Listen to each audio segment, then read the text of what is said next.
বন্ধুরা, বর্তমানে ভারতের একটি কোম্পানি বেলজিয়ামের একটি কোম্পানিকে কিনে নিয়েছে, কিন্তু এই খবরটি কোনো মিডিয়া হাউস কভার করেনি। একদিকে আমরা সেমিকন্ডাক্টরের নতুন প্রোডাকশন ইউনিট নিয়ে খুশি হচ্ছি, অন্যদিকে ভারতের বেশ কিছু কোম্পানি প্রোডাকশন বেস শক্ত করার জন্য বিভিন্ন পদক্ষেপ নেওয়া শুরু করে দিয়েছে।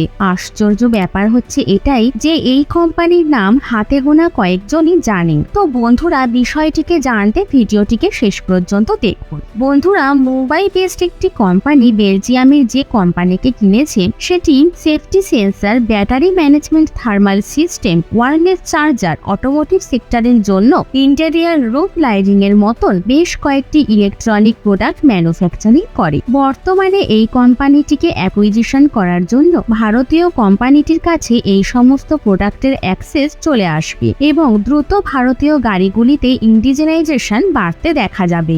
আসল খবর হচ্ছে এটাই যে মুম্বাই বেসড নেক্সট নোভা 90 কোটি টাকা দিয়ে বেলজিয়াম বেসড কোয়াড কোম্পানির 74% স্টেক কিনে নিয়েছে। আপনাদের জানিয়ে দিচ্ছি, এই কোম্পানি অটোমোবাইল ম্যানুফ্যাকচারারদের জন্য কাস্টম ইলেকট্রনিক সলিউশন ডিজাইন করে এবং নেক্সট নোভা যে ভারতে 3টি ম্যানুফ্যাকচারিং ইউনিট অপারেট করছে, তারা বর্তমানে এই অ্যাকুইজিশনের জন্য তাদের প্রোডাক্টের পোর্টফোলিও বাড়াতে চলেছে। এছাড়া এই কোম্পানির এক্সিস্টিং কাস্টমারদের নামও জানা আপনাদের প্রয়োজন।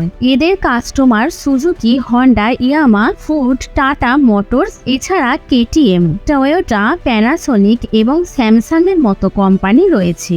বর্তমানে এই সবকটি কাস্টমার ভারতে আসার কথা ভাবছে, কারণ এতদিন যে প্রোডাক্ট ইউরোপীয় দেশগুলিতে তৈরি করা হতো সেটি এখন ভারতে তৈরি করা হবে। তো বন্ধুরা, বর্তমানে ভারত এই টেকনোলজিগুলিকে যদি নিজের থেকে তৈরি করত তাহলে অনেক সময় এবং নতুন কাস্টমারদের জোগাড় করার চিন্তা থাকতো, কিন্তু বর্তমানে একটি অ্যাকুইজিশনের মাধ্যমে ভারত শুধুমাত্র নতুন টেকনোলজি পেয়ে যায়নি, তার সাথে সাথে নতুন কাস্টমারও পেয়ে গেছে। আপনাদের জানিয়ে দিই, ভারতের অটোমোবাইল ইলেকট্রনিক সেক্টর 100% ইম্পোর্টের ওপর নির্ভরশীল ছিল, কিন্তু পরিস্থিতি পাল্টাতে চলেছে। এমনকি টাটাও নতুন সেমিকন্ডাক্টর ফ্যাক্টরি মেইনলি অটোমোবাইল সেক্টরের কথা মাথায় রেখে তৈরি করছে, যেটি পরবর্তীকালে ভারতে তৈরি হওয়া 2, 3 এবং 4 হুইলার্স গুলিতে চিপ সাপ্লাই করবে। আপনাদের জানিয়ে দিই যে কোম্পানির নাম আমরা এতক্ষণ বলছিলাম সেটির ম্যানুফ্যাকচারিং ইউনিট বেলজিয়াম ছাড়া স্লোভাকিয়াতেও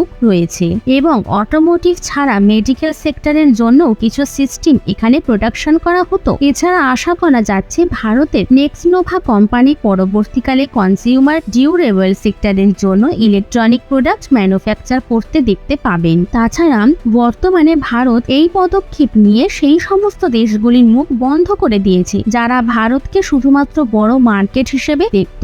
ভারত এসে তাদের ম্যানুফ্যাকচারিং ইউনিট সেট আপ করতে চাইতো না, তাদের জন্য এটি বড় উত্তর।